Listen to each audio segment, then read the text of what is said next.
ethics is also a kind of a set of norms for legitimacy. One of the more important ethical questions becomes, who is a who?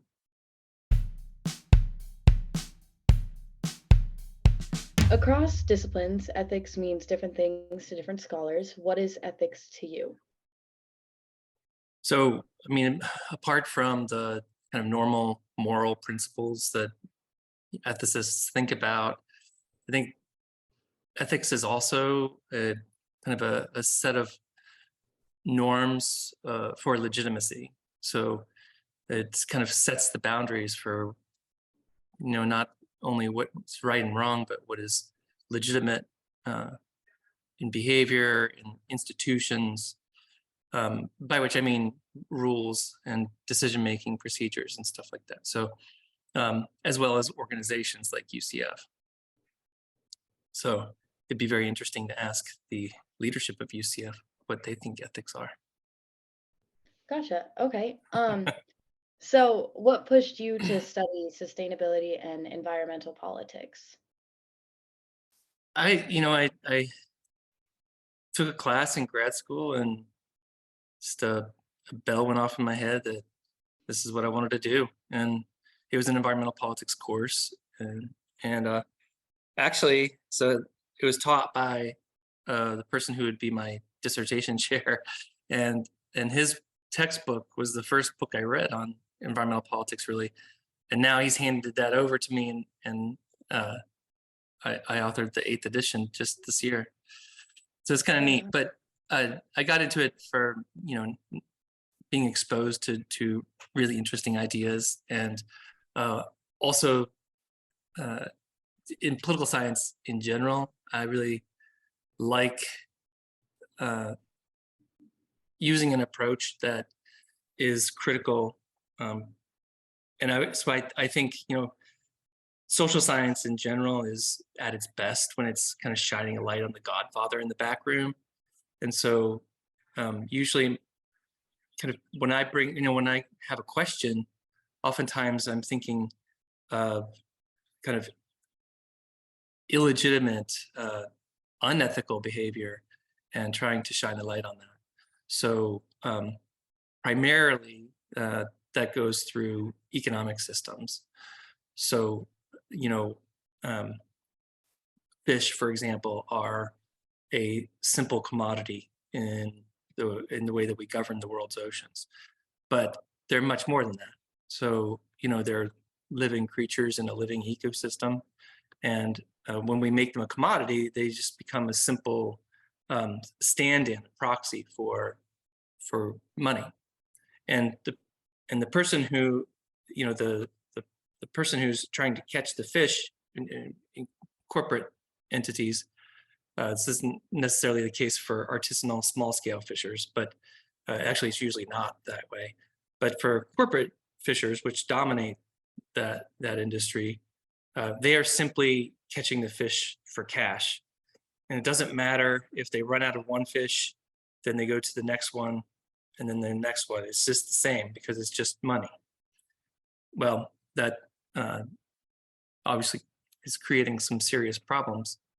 And we've built our economic system on what I consider to be very unethical principles, where they do not, with the economic system in general, it would be quite radical to even ask, is the fish a person?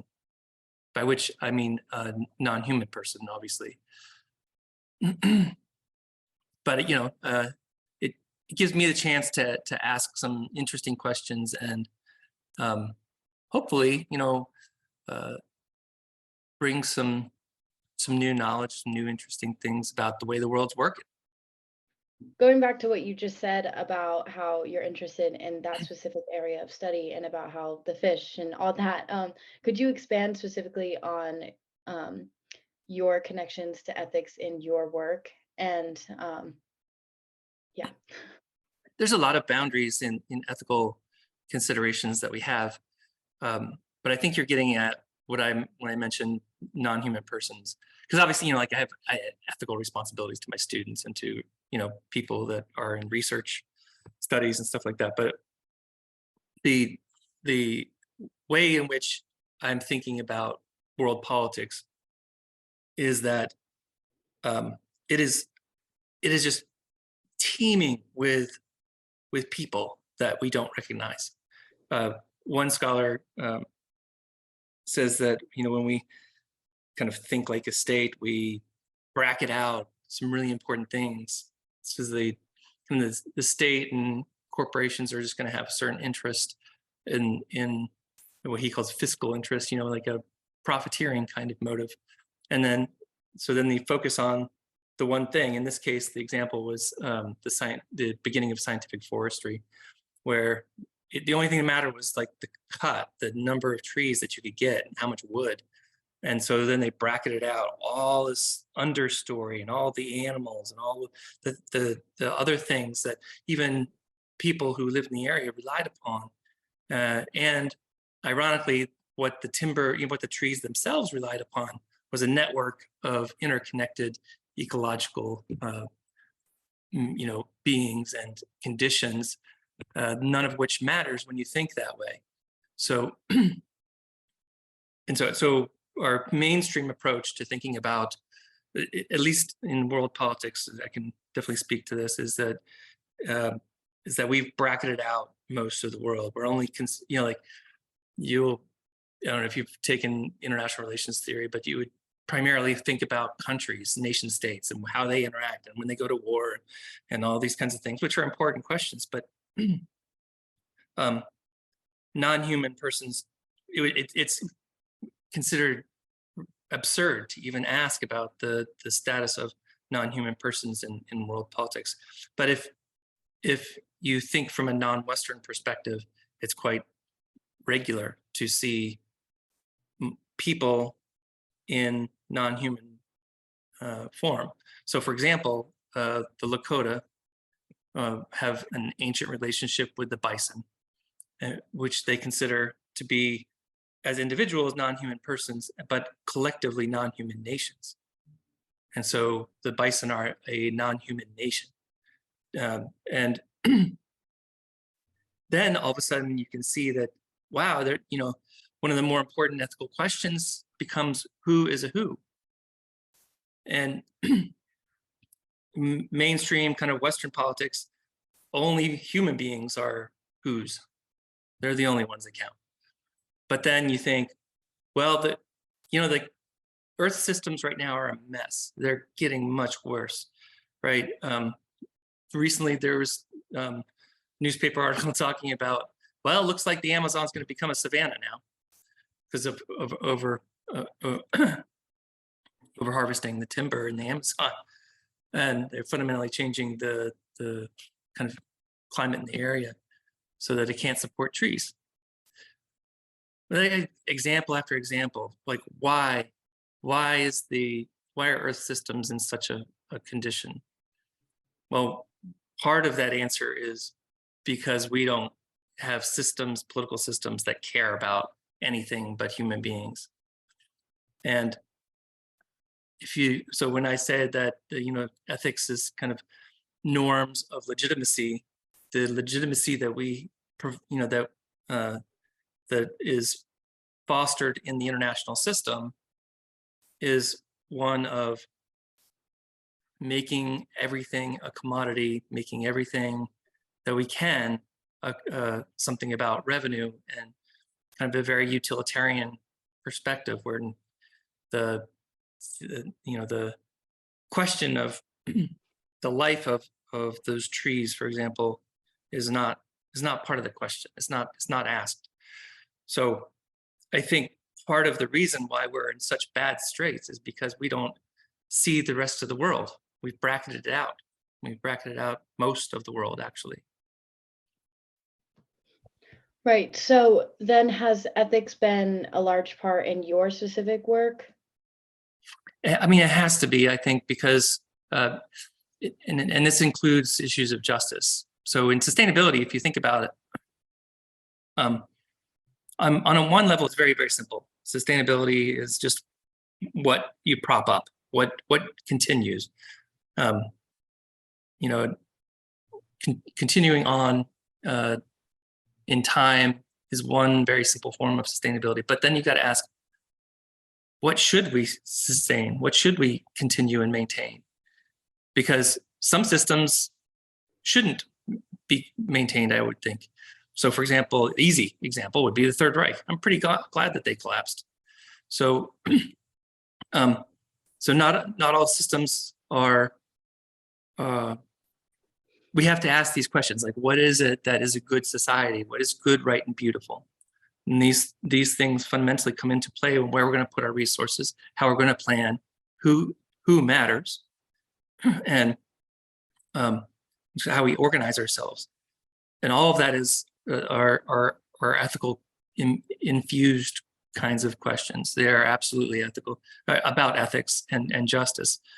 So when debates in the 70s, I believe, the 70s, we're thinking about, well, sustainability is really just like keeping going with what you got, right?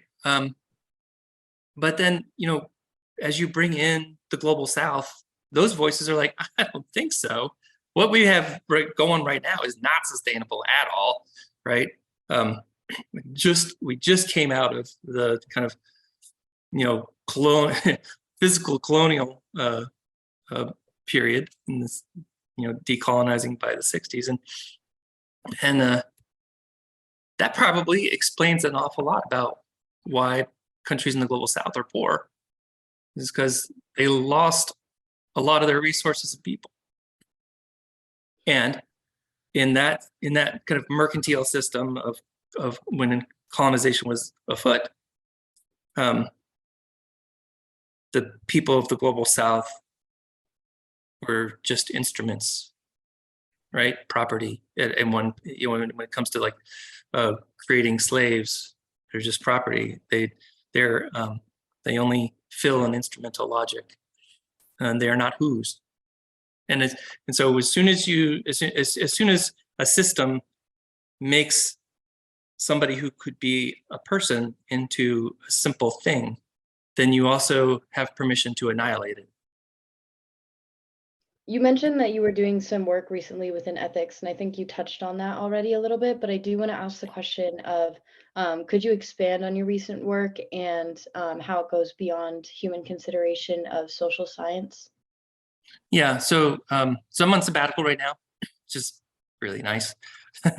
And so I'm writing a book that attempts to bring in these questions to international relations, or what we consider world politics, and we theorize. We have systems of theories about international systems and stuff, that several different varieties of the way in which we would frame how the world works. Primarily the mainstream schools see nation states as rational actors who kind of organize everything.